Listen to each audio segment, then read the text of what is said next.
वो भी चाकू से था। शक किस पर है आपको? शक मुझको शक नहीं है, पूरा यकीन है ये काम करण शाह का है।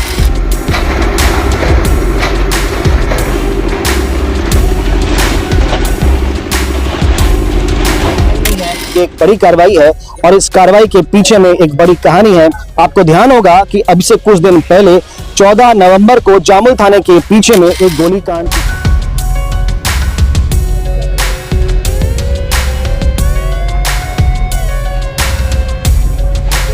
तो चलो ठीक है, गोलीकांड का आरोपी तो अंदर तो है ना, प्रशासन पर अंदर बैठा रखिए उनको ना। अच्छा फरार है, अभी उनको पकड़िए, आप उनके घर पर अटैक क्यों कीजिएगा, उनके रोजी पर अटैक क्यों कीजिएगा?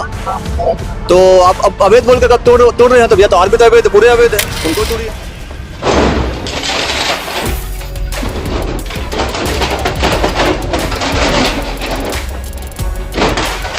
निगम अवैध बोल के तोड़ी है तो अवैध निगम का अवैध पूरा तोड़ना चाहिए।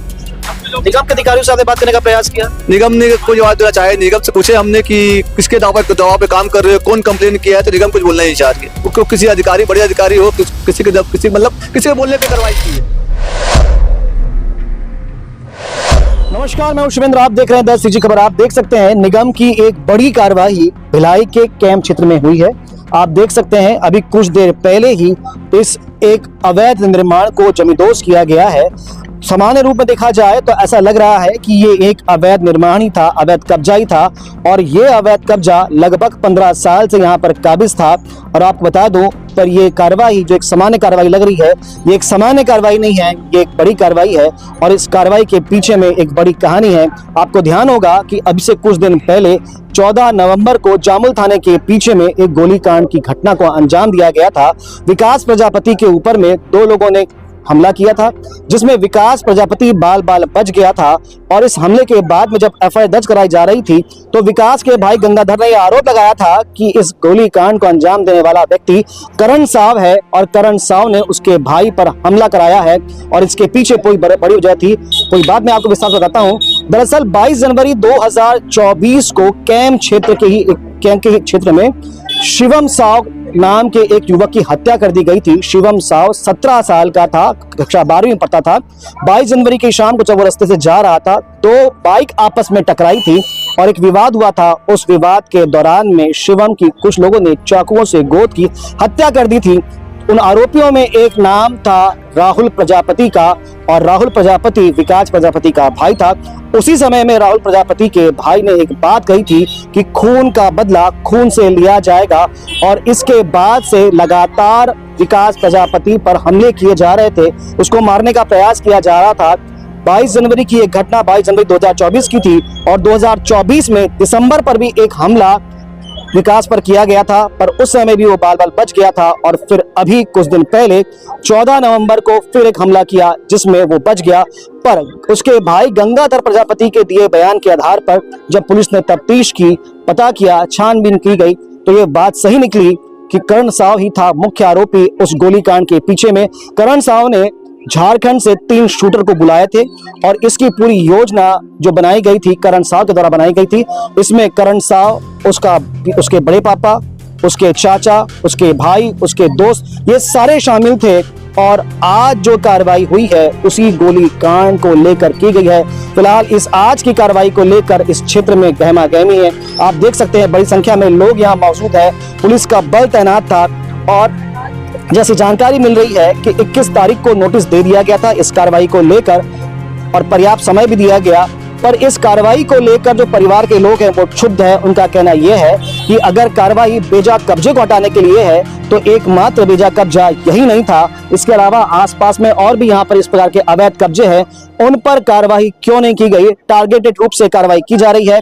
वहीं दूसरी ओर निगम के अधिकारी, प्रशासन के अधिकारी कुछ भी बोलने से बच रहे हैं। बस यही कहा जा रहा है कि ये कार्रवाई अवैध कब्जे पर कार्रवाई है, पर कहीं ना कहीं प्रशासन इस कार्रवाई के द्वारा अपराधियों को एक संदेश देने का प्रयास किया जा रहा है। बार बार ये बातें सामने में आ रही थी कि भिलाई में आपराधिक घटनाएं बढ़ रही है, कहीं ना कहीं चाकूबाजी, मर्डर आम बात हो गई थी और उसी बीच में गोलीकांड की घटना का सामने में आना एक बड़ी बात थी। अब इस घटना के बाद में अपराधियों के मंसूबे कितने कमजोर होंगे ये देखना होगा। फिलहाल फिलहाल रिश्तेदारों से सुनते हैं क्या है उनका कहना और प्रशासनिक अधिकारी क्या कर रहे हैं इस कार्रवाई को लेकर।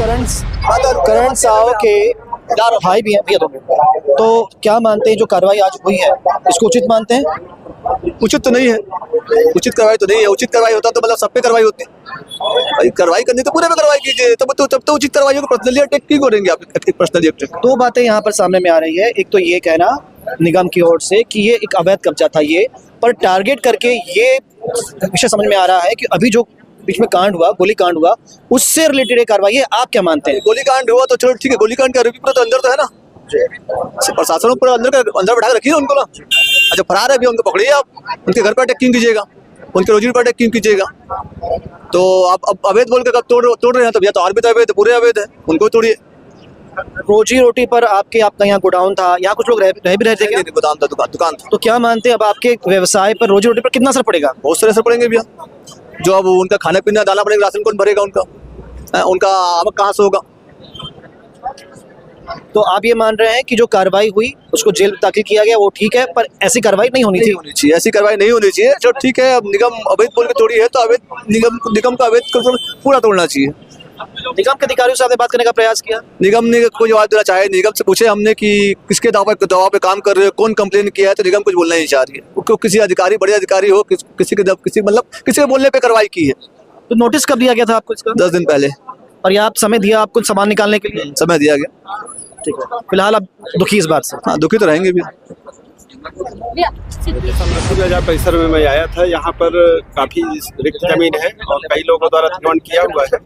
यहाँ पर हम लोग प्रधानमंत्री आवास योजना के तहत साइट आज प्रस्तावित किए हैं, उसका डीपीआर बना के शासन की ओर भेजा गया है और निकट भविष्य में उसकी स्वीकृति मिल जाएगी। और इस स्थल पर प्रधानमंत्री आवास अफोर्डेबल हाउसिंग प्रोजेक्ट के तहत प्रोजेक्ट तैयार किया गया है और इस परिसर में जो लोग भी अतिक्रमण करके निवास कर रहे हैं, निवास पात्रता अनुसार उनको आवास योजना का लाभ प्रदान किया जाएगा। और सभी से इसमें अपील भी किया गया है कि कोई भी अवैधानिक रूप से अतिक्रमण करके न रहे और प्रधानमंत्री आवास योजना है, सम्मान पूर्वक को अपने आवास में। लोगों का कहना है यहाँ पे बहुत अतिक्रमण है, पर पर्सनल टारगेट क्यों किया जा रहा है? सभी का एक एक करके सभी पे कार्रवाई की जाएगी। क्या कुछ किसी हादसे को लेकर के देखा जा रहा है? कई अतिक्रमण को हटा रहे हैं? नहीं, ये रूटीन कार्रवाई है, नगर निगम द्वारा सभी जगह कार्रवाई किया जा रहा है। यहाँ कार्रवाई यूपी की तरह भिलाई में भी, छत्तीसगढ़ के भिलाई में भी बुलडोजर कार्रवाई की गई है, पर देखना यह होगा कि वाकई में क्या इस कार्रवाई के बाद आपराधिक घटनाओं पर लगाम लग पाएगा। समय बताएगा, पर इस खबर में फिलहाल इतना ही। जो अपडेट होगा आप तक पहुंचाएंगे। खबरों के लिए बने रहें द सीजी खबर के साथ। धन्यवाद।